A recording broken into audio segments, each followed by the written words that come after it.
بسم اللہ الرحمن الرحیم۔ ربی زدنی علما۔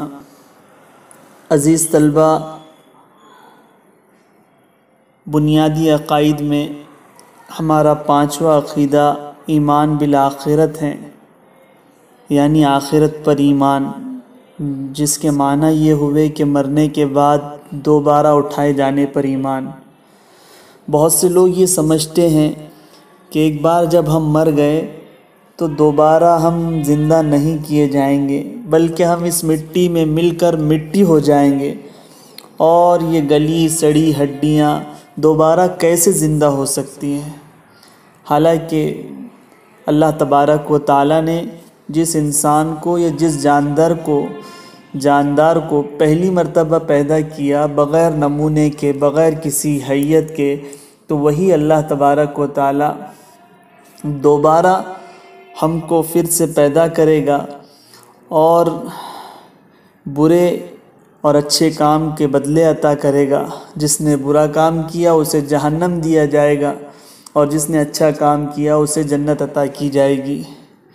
بہت سے لوگ یہ سمجھتے ہیں کہ جن لوگوں نے اس دنیا میں برے کام کیے، ان کی برائی کی سزا یہ ہے کہ اللہ تعالیٰ ان کو دوبارہ پیدا کر کتا، سور، گدھا یا کسی بھی قسم کا انسان، جانور بنا دیتا ہے،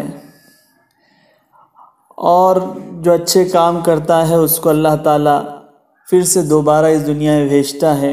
حالانکہ یہ سب باتیں غلط ہے، خود انسانوں نے گڑھ لی ہے۔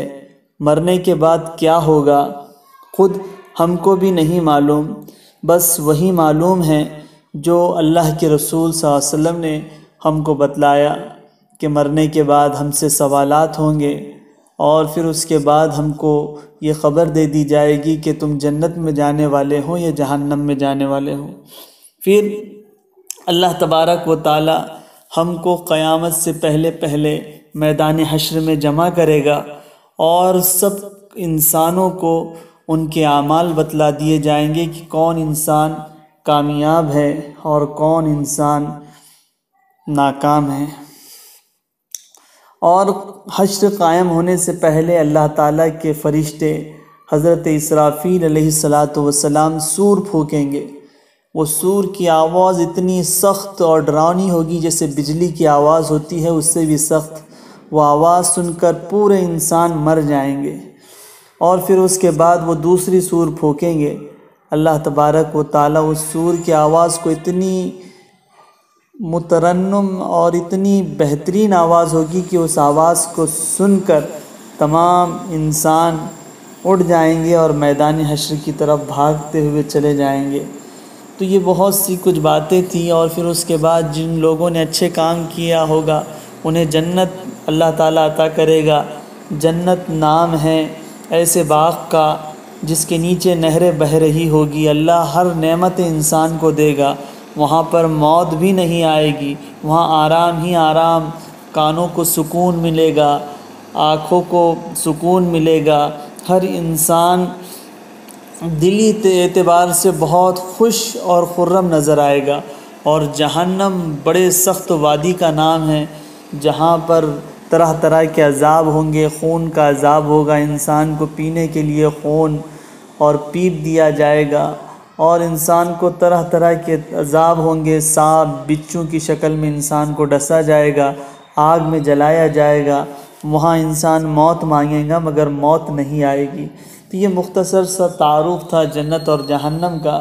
اب آخرت کا یہ جو عقیدہ ہے اس سے متعلق ہمیں جو باتیں یاد رکھنا بہت ضروری ہے وہ یہ ہے کہ ایک دن یہ ساری دنیا ختم ہونے والی ہے۔ اللہ نے قرآن میں سورہ رحمان میں فرمایا کل من علیہا فان ویبقى وجہ ربک ذو الجلال والاکرام، کہ یہ دنیا پوری کی پوری ختم ہو جائے گی مگر اللہ تعالیٰ کی ذات ہی باقی رہے گی۔ مرنے کے بعد تمام انسان، جس نے آدم علیہ السلام سے لے کر تو دنیا کے آخری انسان، جب حضرت عیسیٰ علیہ السلام کے آنے کے بعد جب دنیا ختم کی جائے گی، وہ تمام کے تمام انسان اللہ کے سامنے دوبارہ زندہ کیے جائیں گے۔ اور اس سے متعلق کہ سارے انسانوں کو حشر کے میدان میں جمع کیا جائے گا، ان کا حساب اور کتاب لیا جائے گا۔ اللہ تعالیٰ خود ہر ایک سے حساب لے گا اور اچھے برے اعمال کے بدلے اللہ تعالیٰ سنائے گا۔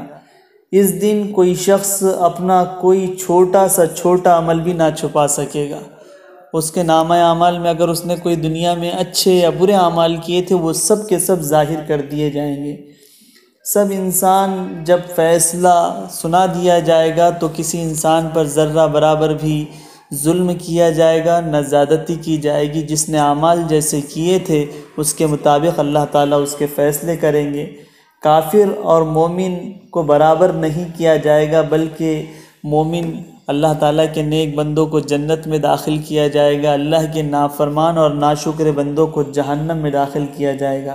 نہ وہاں پر کوئی انسان جھوٹ بول سکے گا، نہ کسی کی دوستی کام آئے گی، نہ کسی کی رشتہ داری کام آئے گی، نہ کسی کی سفارش کام آئے گی، بلکہ ہر انسان کو وہاں پر اپنی اپنی پڑی ہوگی۔ اللہ نے فرمایا یوم یفر المرء من اخیہ و امہ و ابیہ، کہ وہاں پر ہر انسان ایسی نفسی نفسی کی کیفیت میں رہے گا کہ انبیاء علیہ السلام بھی یہ کہیں گے کہ آج میری جان۔ وہاں ماں، بھائی، بیٹا، ہر ایک انسان ایک دوسرے سے بھاگے گا۔ یہ گناہ گار بندے ہوں گے اور اس کے خلاف نیک بندے ایک ساتھ ہوں گے اور بڑے خوش و خرم میدان حشر میں کھڑے ہوں گے۔ ہاں، اللہ کے رسول صلی اللہ علیہ وسلم جس کی سفارش کریں گے وہ لوگوں کو جنت میں داخل کر دیا جائے گا۔ اس دن اللہ کی پکڑ سے کوئی انسان نہیں بچ سکے گا۔ اللہ کا جو فیصلہ ہوگا وہی اٹل ہوگا، آخری فیصلہ ہوگا۔ اور اس دن ہر انسان اور تمام مخلوقات بہت نفسا نفسی کی کیفیت میں ہوگی، کیونکہ اللہ تعالیٰ اتنے غصے میں ہوں گے، نہ اس سے پہلے اللہ اتنے غصے میں تھے، نہ اس کے بعد اتنے غصے میں آئے۔ تو عزیز بچوں، یہ بنیادی باتیں تھیں جس کو ایمان مفصل میں بنیادی طور پر بتلایا گیا کہ ایمان مفصل میں اللہ پر ایمان، فرشتوں پر ایمان اور اللہ کی کتابوں پر ایمان، رسولوں پر ایمان، آخرت پر ایمان۔ اور اس سے پہلے میں نے آپ کو بتلا چکا کہ تقدیر یہ ایمان باللہ ہی کا حصہ ہے، اس لیے اس کو کوئی الگ سے ذکر کرنے کی ضرورت نہیں۔ اور والبعث بعد الموت، مرنے کے بعد دوبارہ اٹھائے جانا، اور ایمان بالآخرت، یہ دونوں بھی ایک ہی چیز ہیں، اس لیے ان کو الگ بیان کرنے کی ضرورت نہیں ہے۔ تمام طلبہ سے درخواست ہے کہ وہ ان بنیادی عقائد کو اپنے ذہن میں مستحضر کر لے، اچھی طرح یاد کر لے اور اسی کے مطابق زندگی گزاریں، اور اللہ تبارک و تعالیٰ، اس کے فرشتے اور اس کی کتابیں اور اس کے رسول اور آخرت کے بارے میں ہم اللہ تبارک و تعالیٰ کے بتائے ہوئے اور رسول صلی اللہ علیہ وسلم کے بتائے ہوئے طریقوں پر عمل کرے، اپنی منمانی یا اپنی سوچ کے مطابق کوئی کام نہ کرے۔ ربنا اصرف عنا عذاب جہنم ان عذابہا کان غراما، اے ہمارے رب ہم کو جہنم کے عذاب سے بچا لے اور ہمیں کافروں سے محفوظ رکھ، اور آپ کے انکار کرنے والوں سے اور جہنم کی سختیوں سے محفوظ رکھ۔ آمین۔ السلام علیکم ورحمۃ اللہ وبرکاتہ۔